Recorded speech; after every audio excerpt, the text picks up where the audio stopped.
Have you ever thought, right? I mean, you don't know, but you might already have had the happiest moment in your whole fucking life, and all you've got to look forward to is sickness and purgatory. Have you got nowhere to go, then? I've got an infinite number of fucking places to go. The problem is where you stay. You with me?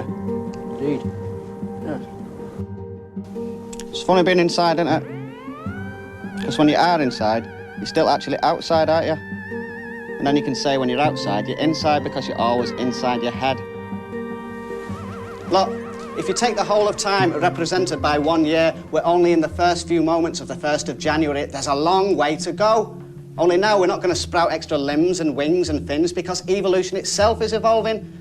And whereas you, through some process of extra sensory recall, might imagine that you were some 17th century little Dutch girl living in a windmill in old Amsterdam, one day you'll realise that you've had not just one or two past or future existences, but that you were and are everybody and everything that has ever been or will ever be.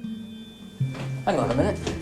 You just contradicted yourself. Oh, and how do you make that out? Downstairs, you were predicting the end of the world. Now you're talking about the future. How do you explain that, eh? Easy. When it comes, the apocalypse itself will be part of the process of that leap of evolution. Well, whatever happens, mankind will not cease to exist. It must. By the very definition of apocalypse, mankind must cease to exist, at least in a material form. What do you mean in a material form? Well, he'll evolve. What into? Into something that transcends matter. Into a species of pure thought. Are you with me? Yeah. Like a ghost. Oh, not like a fucking ghost, you big girl's blouse. Into something that's like well beyond our comprehension.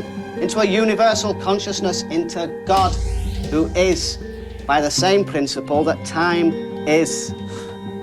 You don't believe in God? Of course I believe in God. You see, the thing is, Brian, that God is a hateful God. Must be. Because if God is good, then why is there evil in the world? Why is there pain and hate and greed and war? Doesn't make sense.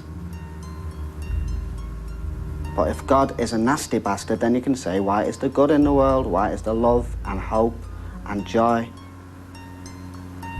Well, let's face it, good exists in order to be fucked up by evil.